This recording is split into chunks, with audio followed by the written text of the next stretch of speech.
I do want justice involved, but I'm gonna give him a break. Okay. So otherwise, I feel like it's a lot of Bible study. But welcome back, guys. We are doing Genesis chapters 4 and 5 today. We're doing what is this Bible study called? The Gleanings of Genesis. And it is by, I keep wanting to mispronounce this name. What is it? Uh, Vijay Thangaya. Vijay Thangaya. So, I actually enjoy this format. I feel like Genesis is super interesting, and some people do a phenomenal job at it. But we're gonna jump in, and do you want to start with the devotional this time? Yeah, let's do it. Okay. You know best. You wanna start reading? Sure. All right, I'll let you go first. All right. Why did God accept sacrifice of Abel and reject the sacrifice of Cain? It was not about animal sacrifice or plant sacrifice. God has nothing against offerings from the ground, since Lev 2 is about how to prepare offerings from the ground. The type of offering described in Lev 2 was known as Mikahin Hebrew. I mispronounced that probably. That's all right. The Hebrew word mikahis, defined as gift, present, thanksgiving, veneration, or homage. In Genesis 4:3-5, both Cain and Abel's offering was aminka. Cain's minkahas was from the ground, and Abel's was from the flock. The minkaha was a kind of offering meant to express of gratitude to God. Gifts and presents are for those we feel love and devotion for and want to express our emotions or gratitude by giving to them. If the present isn't from the heart, then it simply is an empty gesture. The problem with Cain's offering wasn't what he offered. It was the attitude with which it was offered. We know that God looks on the heart. There was something in Cain's motivation and heart attitude, and possibly something in his performance that made his offering unacceptable to God. It was obviously something that he was aware of, and he could remedy, since God tells him after the fact, "You will be accepted if you do what is right."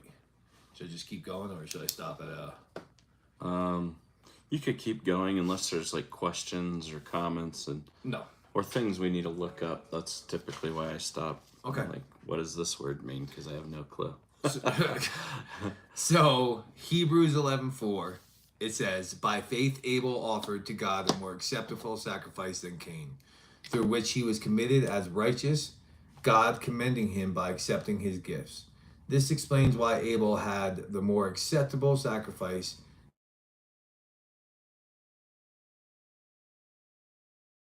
Faith. Abel freely gave his gift to God in faith that God exists and that he rewards those who seek him. Abel first offered himself and then brought the best and most expensive portion to God. God is pleased with a pure heart. Cain's heart was not pure, as we read in Jude 1:11. They have taken the way of Cain, a description that refers to a lawless man. Cain's heart was not right before the Lord, and his offering was not in faith, as was his brother's. Therefore, God rejected his gift. Excuse me. Just have food. So there's application question. Question is, are you giving your best to God or your leftovers? I think, so let's start with that and then welcome these. We got a couple people here. Hey guys. Hey, Empty and Alex, welcome to the channel. So we're reading from Genesis. If you guys are just joining, Genesis chapter 4 and 5. But this is a Bible study on Genesis is the beginning of the creation of the universe and everything in it. Yeah. So yeah, Chris, I'm gonna let you answer this question. I will too. So are you giving your best to God or your leftovers? So that's a good question. It's easy to, I hope I'm giving my best to God, but it's also easy as being man that, sometimes maybe I am just giving my leftovers, and Of course. maybe I don't know it. But what I find super interesting about this Bible study, which I've never done before, uh, is that it brings that question to light to my heart. You know what I mean? And really makes me Right.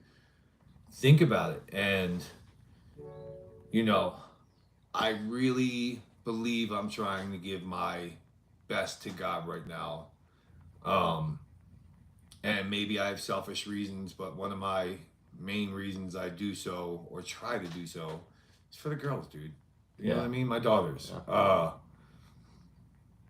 I, you know, I do believe, like I said earlier in the text, you know what I mean? How God has led me, has shown me the path. And I'm like, oh, there's this shortcut. You're like, just don't worry, God, I got this. Yeah. And it never seems to work out. But I feel that if I truly work on, and I'm conscious about giving my best to God, that I'm able to stay on the path and I'm able to resist those shortcuts, I guess is what I call them. You know what I Yeah. mean? Yeah. I think that that's just the natural inclination of the flesh is the path of least resistance. I mean, and what's actually interesting is it's like we're made mostly of water. Mm-hmm. Like what, 98% or Yeah, something? yeah. So I mean, like we flow to the easiest path of what we can get through, right? Wow. Like, I so never thought of it that way. it's like the resistance of like it's the resistance to do the uphill things, like, and honestly, most of this, like you'll notice, most of it is like against your human nature, Oh, like yeah. your flesh. So like it's all about denying your flesh, picking up your, they talk about picking up a cross as like a big thing in the church or the faith life is, and what that means is like because Jesus, we believe Jesus died for our sins, so he took up the cross for us, Mm-hmm. but we're supposed to be trying to do that and picking up and taking on our own sacrifices or making our own sacrifices. But it's such an imperfect walk. So Mm-hmm. it's like when I think about this, it's humbling because, we want to walk around like, oh no, I did this or Mm-hmm. Yeah. but in Believe me, I reality, know. but in reality, it's like, no, it's so, like when you told me yesterday, you're like, I think you do pretty good. I'm like, dude, I don't know. Like the things that I sit there and I think about, well, I could have said this differently. Um, I stumbled over here. I didn't watch my eyes or my words over here, Mm-hmm. and it's like, oh my goodness. Like, anyways, but this is like really good exercise, I feel like, to do just to kind of get in the rhythm of it. I do. Yeah. I think it's a good way to point out, or actually, because it's easy to, like you said, go with the flow of things and just react and think that you're doing the right thing, but then taking a step back and looking at the things you do, you know what I mean? And I think that's a huge thing to do. And I think us as humans, we forget to do that. Like we forget to ask ourselves, are we doing the best? Are we giving our best to God? You know? But this is a great way to, if you're honest with yourself, this is a great way to, find out and try to better yourself. If you find that you're not giving your best, this is a good way to really take a look at what you're doing and try to rectify or just better yourself as a human. Yeah. And I think that's all, in my belief. I could be wrong, but I think that's. No, I think you're right. Well, so like one of the things that I really struggle with right now is, I mean, I'll get tied into it sometimes, but at the same time, then I'm like, no, that's wrong. That's a false belief. But there's this big thing going around, kind of like, well, if it feels good, then that's probably the right thing to do. And it's like, and I feel like my emotions will lead me astray Mm-hmm. in a hurry. Yep. And I'm like, there's a lot of things that feel good that I shouldn't be doing. So, Yeah. Believe me, I know. yeah. So it's like, when you look at this, I mean, I guess but you see that theme throughout this. So I'll be interested to kind of see what you think as we work through this and actually read the Bible, because the Bible will elaborate on all of this. But so let's do the quote real quick. So, we ought not to be looking for a place to hide, but a place to give ourselves as an offering to God. Huh. Interesting. Yeah. And that takes it like a whole quantum leap further, right? Yeah. But today's prayers, Lord, help me have the right heart attitude when I give my time, talents, and treasure, and even my life to you. Amen. Amen. Oh, that's a good one. So we're going to read a little bit in chapter 4 in Genesis. You want to read? Sure. I have no problem reading. All right. Do you want to read? I like reading, but I like listening too. Okay. I think it's fun on both sides. So. All right. So it says, now Adam knew Eve, his wife, and she was conceived and bore Cain and said, I have acquired a man from the Lord. Then she bore again, this time his brother, Abel. Now Abel was the keeper of sheep, but Cain was the tiller of the ground. And in the process of time it came to pass that Cain brought an offering of the fruit of the ground to the Lord. Abel also brought the firstborn of his flock and of their fat. And the Lord respected Abel and his offering, but he did not respect Cain and his offering. And Cain was very angry, and countenance fell. So the Lord said to Cain, why are you so angry? Why has your countenance fallen? If you do well, you will not. If you do well, will you not be accepted? Go ahead. I'm just responding, or if you want. And I say if we don't know what a word means, or if it's murky. Countenance. Yeah. What I think continence means having control of your bowels, which is way off topic. But I would like to know what that word means in the Bible. I think you're thinking incontinence. Yes, constant. So countenance is appearance, especially in the expression of the face. So the face or facial features, a look or expression indicative of encouragement or moral support. Okay. Interesting. Never knew. So what I do is I just underline that, and then typically I'll just write it over here. So COUNTENANCE.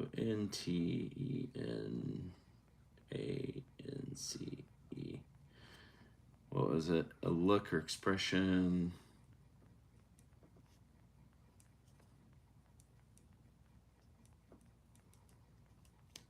So is it saying that his look or expression has fallen? Is indicative of moral support. Okay.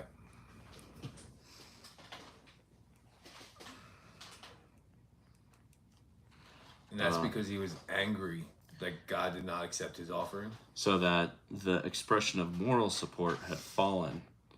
So this is talking about Cain murdering Abel. Yeah. So two brothers. So one brother kills his other brother. So that the look of approval or moral support fell off of his face. So let's read a little bit further. Interesting. So where were we? Right here. So the Lord said, I'll take over for a minute. So the Lord said to Cain, why are you angry, and why has your countenance fallen? If you do well, will you not be accepted? And if you do not do well, sin lies at the door, and its desire for you, but you should rule over it. Now Cain talked to Abel, his brother, and it came to pass, when they were in the field, that Cain rose up against Abel, his brother, and killed him. Then the Lord said to Cain, where is Abel your brother? He said, I do not know. Am I my brother's keeper? And he said, what have you done? The voice of your brother's blood cries out to me from the ground. So you are cursed from the earth, which has opened its mouth to receive your brother's blood from your hand. When you till the ground, it shall no longer yield its strength to you. A fugitive and a vagabond you shall be on the earth. And Cain said to the Lord, my punishment is greater than I can bear. Surely you have driven me out of this day from the face of the ground. I shall be hidden from your face. I shall be a fugitive and a vagabond of the earth, and it will happen that anyone who finds me will kill me. And the Lord said to him, therefore, whoever kills Cain, vengeance shall be taken on him sevenfold. And the Lord set a mark on Cain, lest anyone finding him should kill him. You want to do the family of Cain? Yeah, so, but what does that, so is the Lord saying that he put a mark on Cain so someone would kill him? No, he Or said, therefore it was wrong? Yeah. whoever kills Cain, vengeance shall be taken on him. So this is kind of like just the one sin doesn't wash the other. Yeah. So almost in this essence, like him killing his brother, even if somebody were to take justice against him, and that's kind of so. We look at the old, like an eye for an eye and a tooth for a tooth. Yep. But this is the part where, like a lot of times, God will say, "All right, no, that we're not going to do that because what basically the character of God is that He doesn't want us taking responsibility for His role." Okay. So I think that's typically like you'll see that theme, not always, but well, yeah. I'll let you go ahead from here. Okay. So this starts off saying the family of Cain. Then Cain went out from the presence of the Lord and dwelt in the land of Nod on the east of Eden.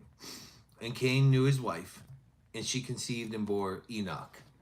And he built a city and called the name of the city after the name of his, excuse me. Did I skip the page? Oh yeah, you skipped a chapter. Yeah. Of his son Enoch. To Enoch was born Irad, and Irad begot Mehujael, and Mehujael, I'm messing that up, begot Muthashal, and Muthashal begot Lamech. Then Lamech took himself 2 wives. The name of one was Ada, and the name of the second wife was Zillah. And Ada bore Jabal. He was the father of those who dwell in tents and have livestock. His brother's name was Jubal. He was the father of all those who play the harp and flute. And as for Zillah, she also bore Tubal Cain, an instructor of every craftsman in bronze and iron. And the sister of Tubal Cain was Nama. Then Lamech said to his wives, Ada and Zillah, hear my voice. Wives of Lamech, listen to my speech. For I have killed a man for wounding me, even a young man for hurting me. If Cain shall be avenged sevenfold, then Lamech 77-fold. And Adam knew his wife again, and she bore a son and named him Seth. For God was appointed another seed for me instead of Abel, who Cain killed. And as for Seth, to him also was a son born, and he named him Enosh. Then men began to call on the name of the Lord. So you want me to keep going with You can, or I can, either way. You can take it there. Okay. The family of Adam. This is the book of the genealogy of Adam. In the day that God created man, he made him in the likeness of God. He created them male and female, and blessed them and called them mankind. In the day they were created, and Adam lived 130 years, and begot a son in his own likeness, after his image, and named him Seth. After he begot Seth, the days of Adam were 800 years, and he had sons and daughters. So all the days that Adam lived were 930 years, and he died. Isn't that crazy? Yeah, that's insane. So this is one of the challenges that I feel like the Bible, at least this is one of the first things that I felt like was a challenge in my, like, do I actually believe this? Right? Was Adam 930 when he, or did he live that long? So really, here's the interesting part, is at least the argument is that we were originally supposed to live for forever. Yeah. But the sin caused our lifespan to be reduced. So it specifically addresses that point. So, and there's also the consequence of pain in childbirth, right? So it's, if you read earlier in Genesis, it talks about that. But I feel like it's interesting because as you look, there's a point in time where the lifespans start to taper down. And so I feel like that's super interesting to be like, what my body feels like at 40. What would it feel like at 900? Well, it's funny. It's funny you bring that up, and I don't mean to stray away from the Bible, but a lot of origin stories, like some of the earliest texts that we have found as humans, uh, talk about people living for hundreds of thousands of years. You know, like rulers ruling over Earth for 20,000 years. You Wow. know, uh, It's wild. and that's why I love, like, I like to study all different origin stories and stuff like that, because like similarities that, like, this story of how we started can't be, there's no way it's a coincidence that, you know, every story has kind of the same timeline and the same everything, and you know what I mean, like it's just, it blows my mind. But that again, that's veering off of the Bible. That's starting to go into other Historical text, maybe. yeah, you know. But I think at least from what I studied, that the Bible was based off of a lot of these historical texts. You know, like a lot of the stuff in the Bible, like the Dead Sea Scrolls and that kind of stuff. Yeah. A lot of that stuff talks about that early time and the beginning of Earth and where we came from and the Great Flood and everything. Um, and it's in the Bible. So Yeah. Well, and I think that would be like a future study maybe to dive in and see, okay, well, what is verified through this text or that. okay. So like, you like history. Yeah, I love history. And I didn't realize I was such a, oh, I'm like off the camera. I didn't realize I was such a huge fan of it, but then I started getting into this and it started creating a deeper hunger for it too. But we'll read through the rest of 5. Okay. And then, yeah, we'll see where it goes. But anyways, Christian, I don't know if we lost you, but welcome. As well as Preppy Pookies and Lily and no, not Acid. I think, I don't know if we said hello, but anyways, Hey guys. I still don't know what the thug shake is. Do you? No, I have no clue what the thug shake is. I don't. Yeah, maybe you can send us a link. Anyway, anyways, Seth lived 105 years and begot Enosh. After he begot Enosh, Seth lived 807 years and had sons and daughters. So all the days of Seth were 912 years, and he died. Enosh lived 90 years and begot Canaan. After he begot Canaan, Enosh lived 815 years and had sons and daughters. So all the days of Enosh were 905 years, and he died. Canaan lived 70 years and begot Mahalalel. After he begot Mahalalel, Canaan lived 840 years, and he had sons and daughters. So all the days of Canaan were 910 years, and he died. Mahalalel lived 65 years and begot Jared. After he begot Jared, Mahalalel lived 830 years and had sons and daughters. So all the days of Mahalalel were 895 years, and he died. I wonder how much more we got of this. This is a lot of lineage. But Jared lived 162 years and begot Enoch. And he begot Enoch. Jared lived 800 years, and he had sons and daughters. So all the days of Jared were 962 years. So I'm going to skip some of that because it talks about Methuselah, which I think was the oldest living character. So he was, with God, he was not. After years, okay, maybe I will read it just because I know I'm curious. After he begot Methuselah, Enoch walked with God 300 years and had sons and daughters. So all the days of Enoch were 365 years, and Enoch walked with God, and he was not, for God took him. Methuselah lived 187 years and begot Lamech. I wonder if that's like that's when they started having kids at 137. I think so. They're like, I think I'm finally ready. Yeah. After he begot Lamech, Methuselah lived 782 years and had sons and daughters. So the days of Methuselah were 969 years, and he died. He finally gave up. Lamech lived 182 years and had a son, and called his name Noah, was saying, "This one will comfort us concerning our work and the toil of our hands, because of the ground which the Lord has cursed."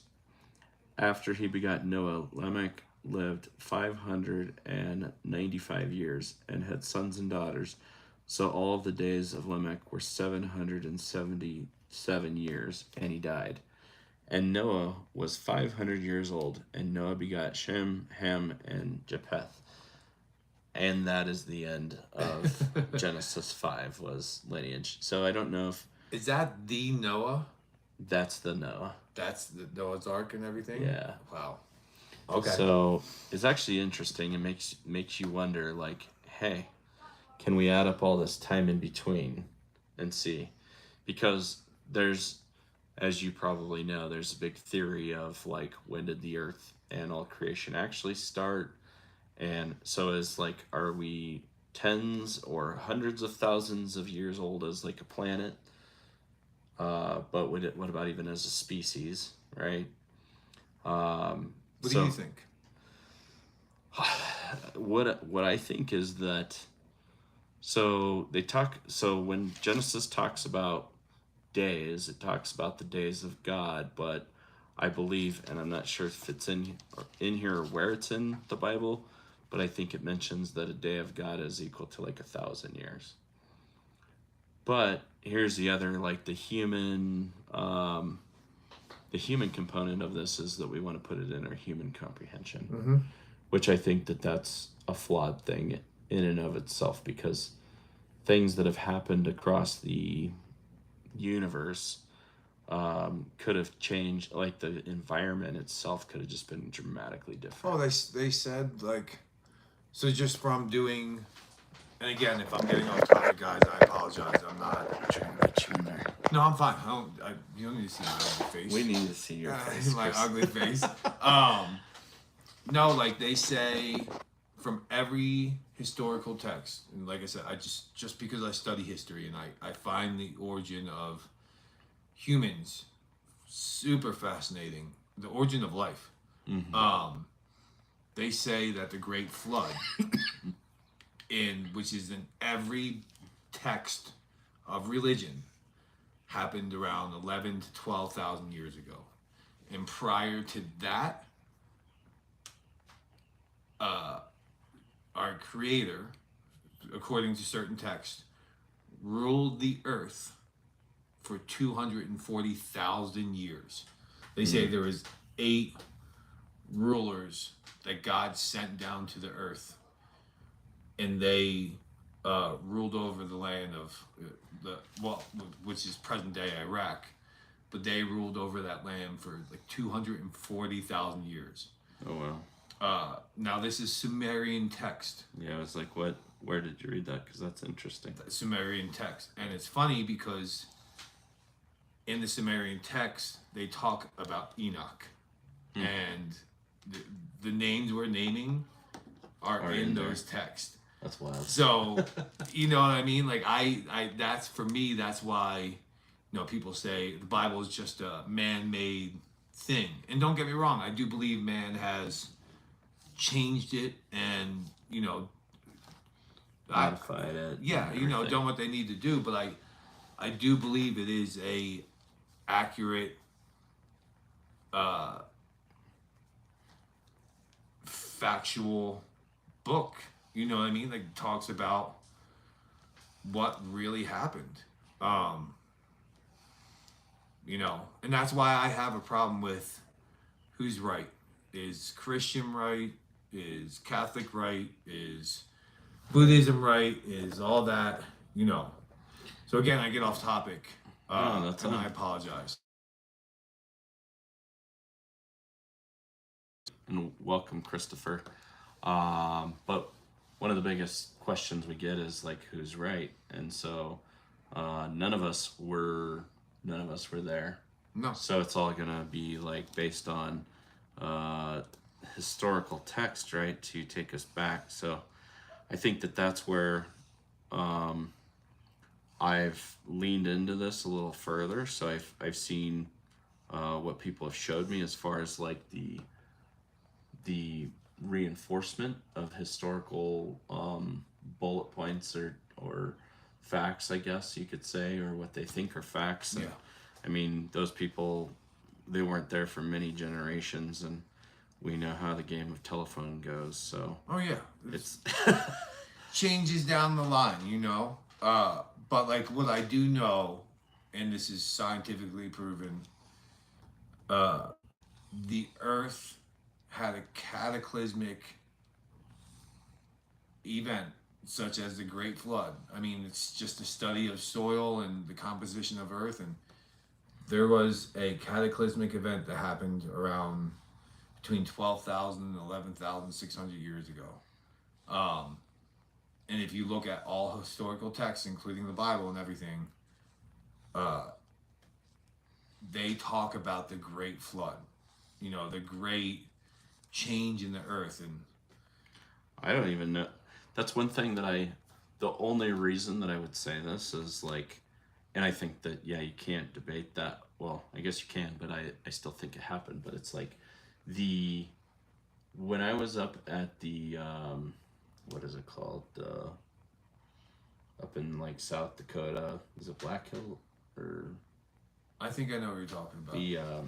well, they found a ton of like dinosaur bones and stuff up there. So people originally, so we went to Lemon, South Dakota, and there was a farm that they had started, and this is only like, I don't know, probably not even like 100 or 200 years ago, but they had started farming, and then they ran into so many bones that they just started a museum.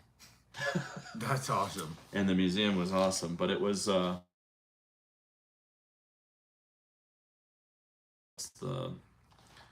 three not a triceratops skull piece. So actually, maybe I'll post that picture because that was super cool. People walked up by it for like 50 years thinking it was just like a tree branch sticking up out of the dirt. Until finally one day they just dug it up. It's the coolest thing ever though. But I guess, so the only reason I was going to say, I think, and like this kind of like leans into like more what people in the biblical like mindset would say, is just that the time frames are much more condensed, so they're not as long and drawn out. Mm-hmm. So it's more like thousands of years, they say, instead of tens of thousands. And my only like side note, completely uneducated comment here, is I just know how like those little shells and bones, like they don't really last too long unless they're really well preserved. Yep. And I feel like the vast majority of like the environment, especially up there, is not designed to like preserve stuff. No. It's like crazy. It gets pretty hot. It gets dry, then it gets wet, and tons of snow. Deteriorates. Right? You would think. But I mean, finding stuff like that, or shells, things that I found a piece of, it looked like literally like coral in South Dakota. That's insane. It was so wild, like that porous white look. Yeah. The only thing it could be, I feel like, you know. I mean, but I don't know. I don't know how. Do you test that stuff, or what do you do with it? I'm not sure. I mean, you can carbon date it. I know nothing about carbon dating. Right. Nothing. You know what I mean? When it comes down to the science of it, I'm an infant when it comes to all this stuff. And maybe I'm being misinformed, misinformation. Like what I'm reading is what someone wants me to believe instead of actual fact. Right. Because the only way for me to go and really prove anything is to go out and do it. You know, Right. learn how to carbon date and. I think we know where this is going. We're gonna go on an excursion. Yeah, I know.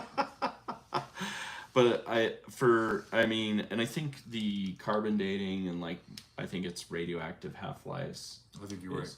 So it's like the deterioration, and they measure it, which, I mean, by today's standards, that sounds like it would be accurate.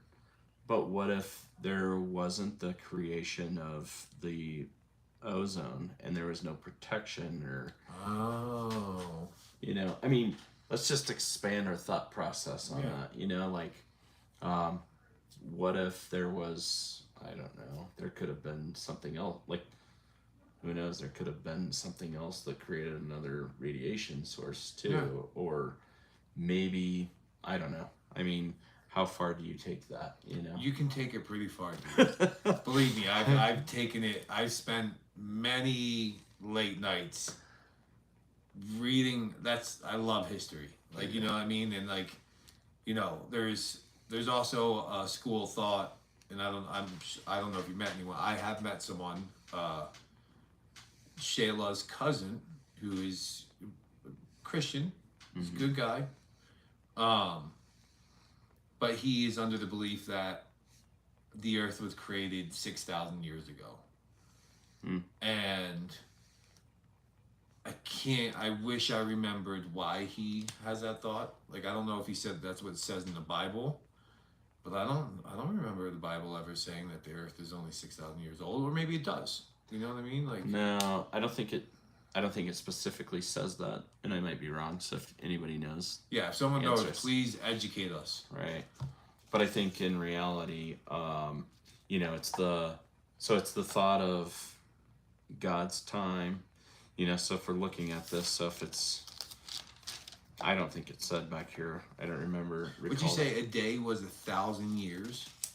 So there's no way it could be 6,000. Like dog, like let's say if dog, it's like dog years, but instead it's God years. Yeah. God. But so I mean, going through this, it does. I don't think it says that. However, I feel like somebody had referenced that at one point. Yeah. Have you heard that before? Because he's you cannot tell him different. He's like, the earth was created 6,000 years ago, and I mean his cousin, Shayla's brother Dylan, he's a devout Christian too, but he argues that he's like, no, dude, like I've taken classes on this, like from what I know, it's been proven that there's things that are hundreds of thousands, millions of years old, from carbon dating. Right. And if that's the case, how is everything created 6,000 years ago? But again, you said, how do we even know if carbon dating is like, you know what I mean? Like, as a species, as humans, like, we think things are correct, and then we do it for a while, and then all of a sudden we're like, oh, we were completely wrong about this. My bad, guys. Yeah. So, who knows? That's the thing. Like, who knows? And I think that's.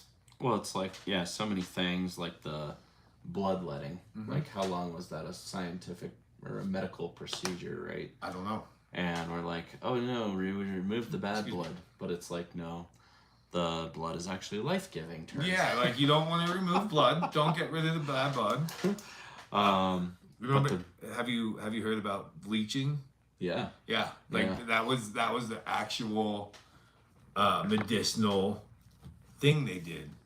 Is they would put leeches on your body to suck out the poisons that were in your blood. Yeah. I don't think I don't, maybe they still do that somewhere. I don't know. You know what I mean? I think they do. I think I've heard of it recently. Well, and then there was the smoke enemas. Oh, yeah, I've heard of those. Talk about blowing smoke up your butt. Well, our goal is not to do that here. Yeah. Our goal is, I'm seeking truth. I want answers for myself, and I want to educate myself as well as the audience through all of this. Yeah, and I apologize. My purpose for that, like, I'm seeking truth, and I'm walking my path. Like I'm going down my path and figuring it out. Um, why I started, why I chose to start close to 40 years old, I don't know. You know what I mean? Like I have no Better clue. than never. I don't Yeah, know. I mean, at least like I'm open to it. Because it's I just I don't know. You know what I mean? I like doing this because it makes me think and question things. And I do apologize. Like I mean this. You don't need to I apologize. well I take things off topic like the scientific study, Sumerian text, like that. Nothing about Genesis. No, Uh, that's why I invited you on here, because I don't want I don't want to exist in a echo chamber of my own thoughts, and yeah. like, so it's to bring a different perspective. It's to bring somebody that will question without it turning like it's not a toxic, threatening environment. Oh no, Right? I don't believe in that. I believe we can differ in opinion Yeah. and still have great respect for each other and still love each other, and I love your opinions and your walk, and I don't know, like you're I feel like you're an example of I don't know if you know guys, but Kyle's been through a lot. Uh and he's never given up, and that is, I don't know if I would have done the same if I were in your shoes of what you've been through and the ups and the downs, and like dude, like you've had a million and one reasons to throw in the towel. You know Yeah. what I mean? Like, and for some reason, whether it be faith, whatever, whatever it is, for some reason you keep persevering. And I don't know if I attribute that to your faith or the person you. I don't know what I attribute that to. All I know is that you're a really good example of, like, you're gonna fall down. We all fall down. We all fail. We're only human. What you do with that is what makes you as a person. You know what I mean? Like that. I don't know if I say this enough to you. I and I'm not trying to glorify you. You know what I mean? Like I'm not. I would say I could say it inappropriately, but I won't do that. Uh, but there's a certain term someone would use for someone talking very nicely about somebody else. Complimentary. Yeah. Uh, but you're a very good example of, like, you know, I shouldn't have. You know what I mean? Like most people who have been through what you've been through would curse God. You know what I mean? Like blame him, like you did this to me, like look what you did, and you're like, no, thank you for my suffering. You know what I mean? Like you're grateful to hurt. Well, And it's like yesterday. yeah, I mean, he said, like, it's funny. Yeah, like I don't know, I find that very admirable, and I find it. You are really seeking the truth. You're not doing this channel to gain monetary. You know what I mean? Like this isn't about money. This isn't about fame. This isn't about, like, you're seeking the truth, and you're helping, almost like a guide on, like, this is how I'm doing it. Come along on my journey. See if it helps you out. If it doesn't, it doesn't. If it does, that's great. And I mean, it's super admirable that you haven't given up. I don't know why you haven't given up. Well, thank you. But you keep pushing, and there's something to say about that, because you're very faith driven. You know what I mean? Like you're very, very faith driven, and you give it up to God, and that says something. You know what I mean? Like what it says, I'm not sure. Like I don't know. But there has to be meaning behind it. You know what I mean? Like the fact that, and you're right. Like we could be way worse off. You know what I mean? Way worse off. Yeah, I guess I would. Well, I really appreciate that, but I also feel like it's the example I think just laid before me was like, other people that have been through it, Mhm. or seeing you. I mean, how many times have I seen you fall? I fall on my face constantly. Well, and then you're getting back up. I mean, and I think we start to realize, I mean, you see these comments on the internet talking about like, you know, people that you realize nobody is going to come and just solve your problems. No. But at the same time, I feel like there's, so like biblically speaking, there are principles and structure around the principles of faith and belief. And it talks about, the I don't know if it's the fool, but basically like somebody will fall and stay down, Mm-hmm. but the righteous will get back up 7 times. Yeah. And so like biblically, like a lot of the numbers are very symbolic. And so like the number 7 is supposed to be like, uh, I don't want to say like infinite, but maybe just excessive or never ending. Really. So when you're supposed to forgive, it's 7 times 70, right? Really. Yeah. Where did you learn that?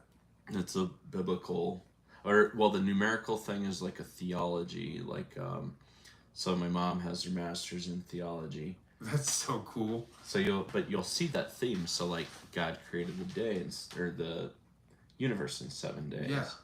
And yet the universe is, well, defined as ever expanding, right? So it's like, it's the craziest thing to think about that. But um, the number 3 is also like, you'll look through 6, right? So there's different symbols for different numbers. And so I don't know, we'll have to look at that some point and do the Bible study. Yeah, that would be interesting. I'm super. I appreciate you guys and you, Kyle, for having me on. You know what I mean? I feel I'm ill-equipped to be doing this because I'm not the best Christian, Catholic, whatever. You know what I mean? Like you said, you met a girl. I don't know who you met, but she's very spiritual, but she's not religious. Mm-hmm. And that's where, like, I feel, me personally, where I'm at. But it's funny though, because I do take the Bible as a factual book. You know what I mean? I believe it's a book of events that actually happened on this earth at some point in time, whether it be 6,000, 2,000,000, 500 years ago, whatever it may be. I do, and I'm very interested in how you said there's a non-denominational church. You know what I mean? That's what Trace actually is. So that to me that doesn't make sense because I went to Catholic, 12 years of Catholic school, very very Catholic, and what happened in that church is why I ran away from organized religion, because really bad things happened to innocent children, and I had trouble believing that there was a God. If there was a God, why would God let that happen in His own house? But I was a kid. I mean, I was I was trying to figure out really complex questions as a 17, 18-year-old baby. Yeah. You know what I mean? Like, and you think when you're 17, 18, you know everything, and then you get to your mid-20s and you're like, I am not a grown-up at all. Like, you know what I mean? Like, I'm not grown up today. Yeah, how about now? Do you feel... No, I do not feel like a grown-up. I'm 40. I don't feel like it, and I don't feel like my, maturity-wise, yeah, I can see where things that I would have done when I was 20 or in my 20s, I just don't do. And I feel like that's the little bit of wisdom that we're implementing to not repeat those, because we know where those choices end up. Yeah. But not like that decision making is infinitely better. No. But it's I'd say it's notable. But yeah, at the same time, like the removal of the man-made structure, is sometimes a healthier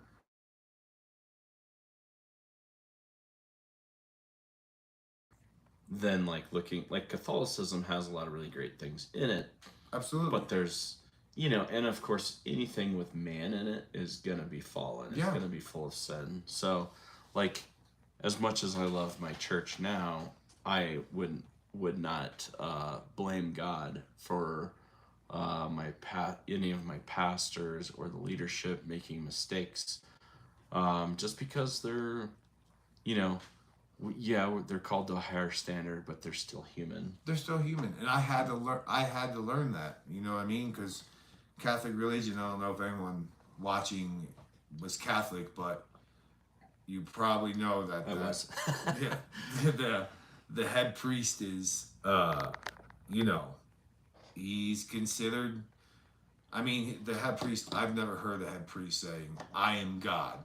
You know what I mean? But for all purposes, you you treat you did not. He could not do whatever choice he was making, whatever thing he did. It was of God.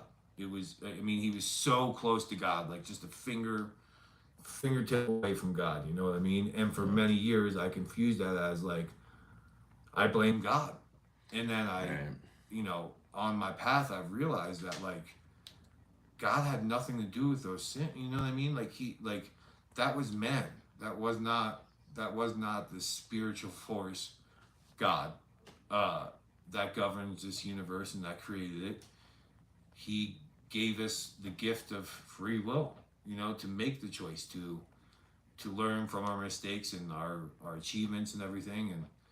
And you know, it wasn't God that caused those things and did those bad things. It was man. But in my teens, in my early 20s, you better believe I blame God for it.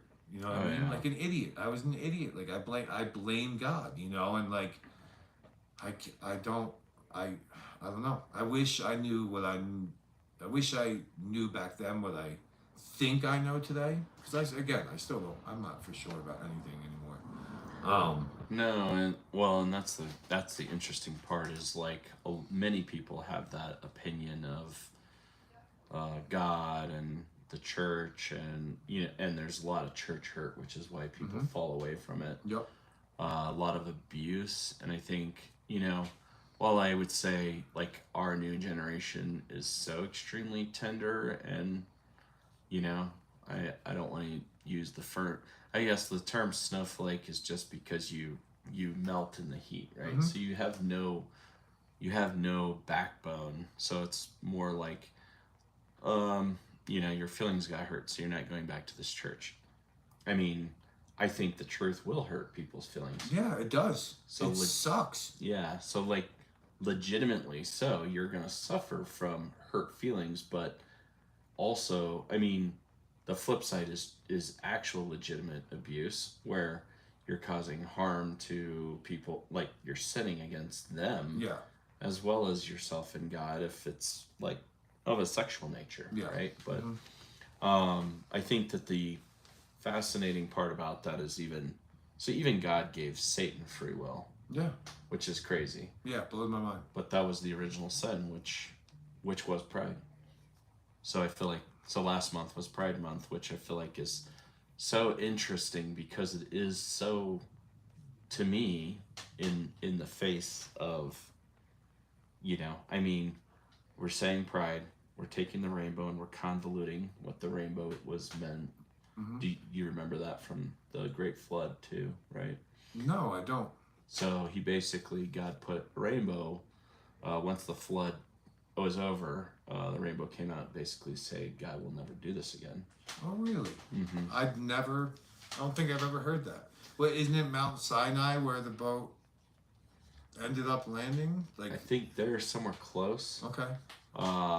It's actually interesting. There's videos of what I forget the guy's name.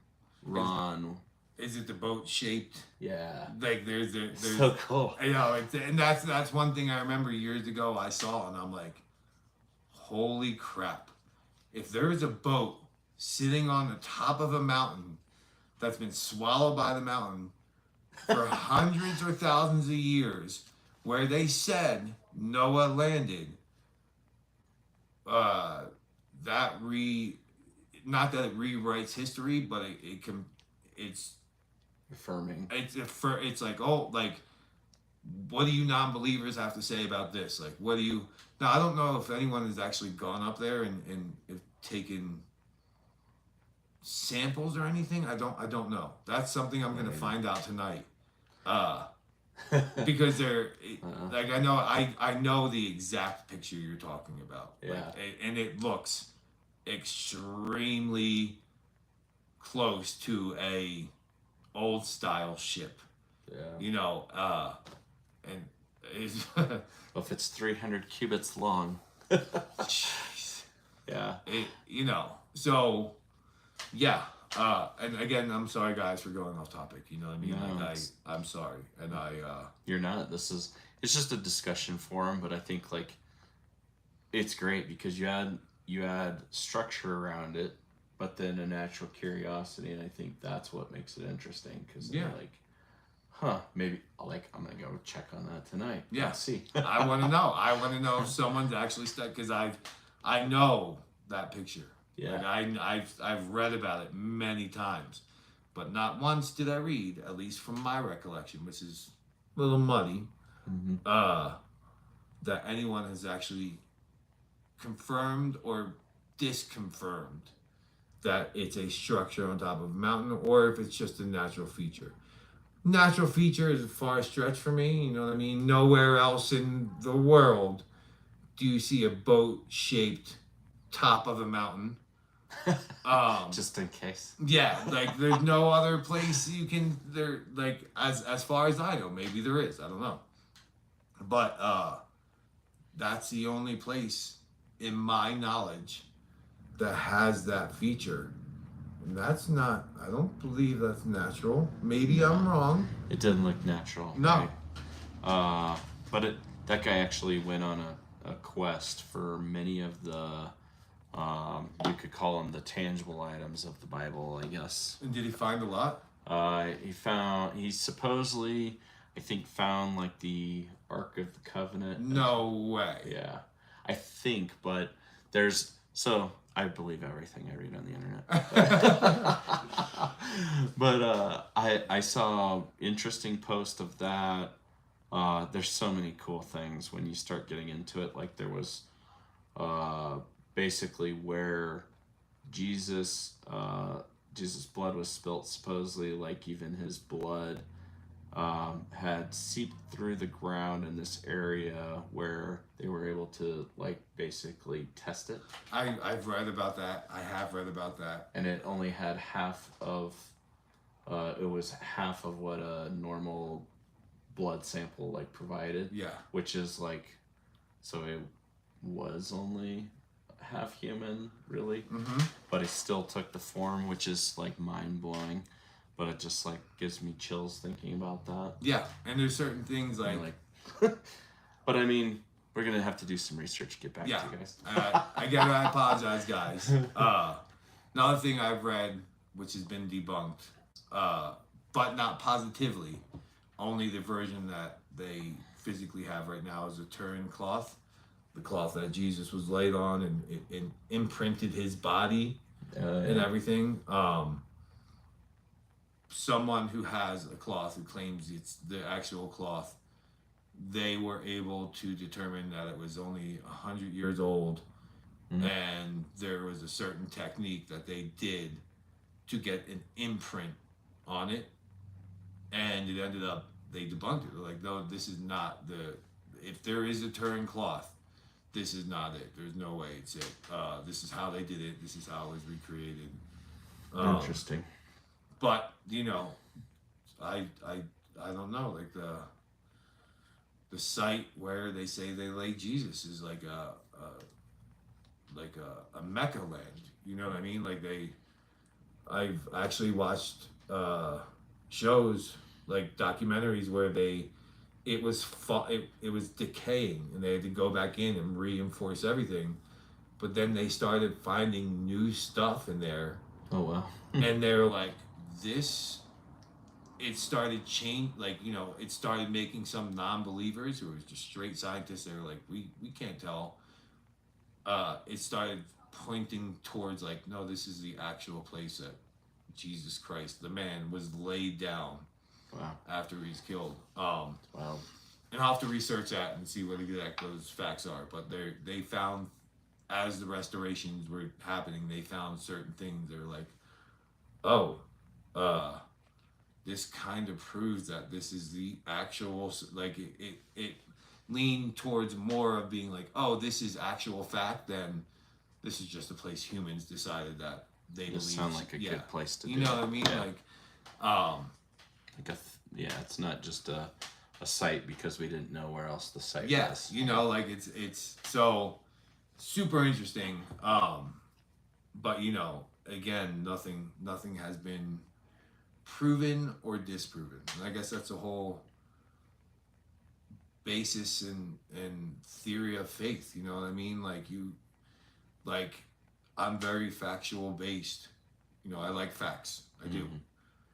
But at some point, like I think religion is a melting pot of science and faith and really, you know what I mean? Like I think they're both intertwined, where there was things we as humans don't understand, you know. Yeah, of course. But that doesn't mean they aren't true or they're not factual. It's just we aren't there yet, and I don't know if humans will ever get to the point of like we know for sure. You know what I mean? Like we can, on fact, you can't refute it. You know what I mean? I don't think it's our. I don't think we get that privilege. Well, yeah, and I don't know if we do either. And maybe by that point, or maybe it's like a personal revelation to each person. You know, you think about like maybe everybody gets their own little sliver of, oh no, I saw and I've claimed it because of X, Y, or Z. You know, if you were one of the people that were absolutely convinced in that gravesite of doing that, your opinion would never change probably. Yeah. But you know, everybody else is on their journey, right? So, but I think we'll wrap it up because we got things to do. But sorry, guys. No, you're fine. But thank you guys so much. We're gonna just close in prayer and thank you for you joining and you guys. So I'll just say, dear God, thank you for today. Thank you for the blessings. Realize we're blessed to be here, share these moments in this conversation, and we just give our day to you. We ask that we walk with you and with your presence inside of us, and that we project that out to the world that we exist in. Let us share your word, your character, and your love with those that we interact with. We just pray for your protection of our friends, family, loved ones.